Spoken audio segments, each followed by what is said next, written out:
নমস্কাৰ আজি আপোনালোকৰ কাৰণে এটা ধুনীয়া নতুন ৰেচিপি লৈ আহিছো অমৰা টেঙা আৰু পুঠি মাছৰ জোল খাই ইমান মজা লাগব ডাঙৰ মাছেদিও বনাব পাৰি কিন্তু মই আজি পুঠি মাছেদি বনাম ৰেচিপিটোৰ কাৰণে আমাক লাগব আলু মিডিয়াম সাইজৰ দুটা লৈছো কাটি লৈছো আলু হে পিয়াজ লৈছো তিনটা সৰু সৰু আৰু কেঁচা জ্বালা কেটামান লৈছো এখনি ৰেচিপিটো যোগাৰ বুলক তেনেহলে ৰেচিপিটো আৰম্ভ কৰো প্ৰথমতে আমি আলুখিনি আৰু আমৰা টেঙাখিনি বইল হবা দিম এটা সৰু কুকাৰত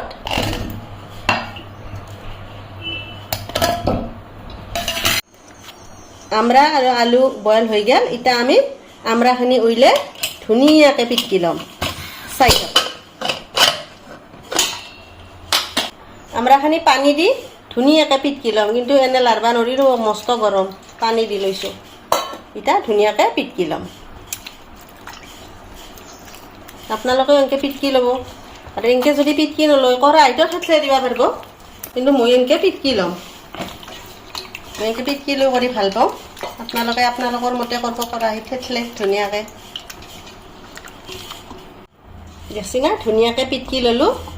ইটা মেইন ৰেচিপিটোৰ ফালে আগবাঢ়ো বলক মাছখিনি ধুনীয়াকৈ হালধি নিমখ দি সানি ল'লো ইটা আমি ধুনীয়াকৈ ইয়াক ভাজি ল'ম কৰাহি গৰম হৈ গেল আমি এটা তেলটো দি লম মাছটো দি দেও এটা মাছে দি দিলো এটা ধুনীয়াকৈ ভাজি লম মাছে চাই থাকক আপোনালোকে মাছ ভাজা হৈ গেল এটা মাছখিনি কাঢ়ি থম থৈ মাছ আঞ্জাখন আৰম্ভ কৰিম মই মাছ ভাজা তেলতে মই পিয়াজ জ্বালা হেইলা দি দিম চাই থাকক প্ৰথমতে দুটামান পাঁচফোৰণ দি লম পিয়াজ আৰু জ্বালাখিনি একেলগে দি দিলো অলপ ভাজি লম পিয়াজ আৰু জ্বালাখিনি ৰাঙাহেন পৰি গেল আমি এটা হালধি দিম এটা এক চামুচ হালধি দিলো দি অলপ লাৰি দিম লাৰি দি আপোনালোকক যদি দেখুৱাইছো আলুখিনি বইল কৰি থওঁ এৰ লগত আলুখিনি ভাজি লম এই বইল কৰি থোৱা আলুখিনি ইয়াতে দি দিম আলুখিনি অলপ ভাজি লম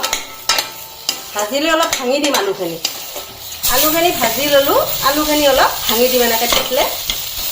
ইয়ে মানে আমৰা টেঙাৰ আঞ্জাখন অলপ বতাহেন হ'ব খাই ভাল লাগিব এনেকৈ ভাঙি আৰু অলপ দুই লাৰামান লাৰি দিম লাৰি দি যেখনি মই আমৰা টেঙা পিটকি থৈ দিছো সেইখিনি মই এটা দি দিম চাই থাকক আমৰা টেঙাখিনি এতে মই এটা দি দিম লাৰি দিলো এটা ভাজি থোৱা মাছখিনি ইয়াতে ধুনীয়াকৈ দি দিম ভাজি থোৱা পুঠি মাছখিনি ইয়াতে দি দিলো এটা ইয়াতে কি দিবা আছো নিমখ সোৱাদ অনুসৰি আপোনালোকৰ মতে দিব মই মোৰ মতে দিছো আঞ্জা বহুত নহয় গতিকে নিজৰ সেই মতে দিবা লাগিব নিমখটো আঞ্জাত গোটেইখিনি দি দিলো এতিয়া দিবা লগা একো নাই এই আঞ্জাখন এটা কিছু সময় উতলিবা দিম দেখছি না আঞ্জা বঢ়িয়াকৈ উতাল আহি গেল গতিকে আমাৰ আঞ্জা হৈ গেল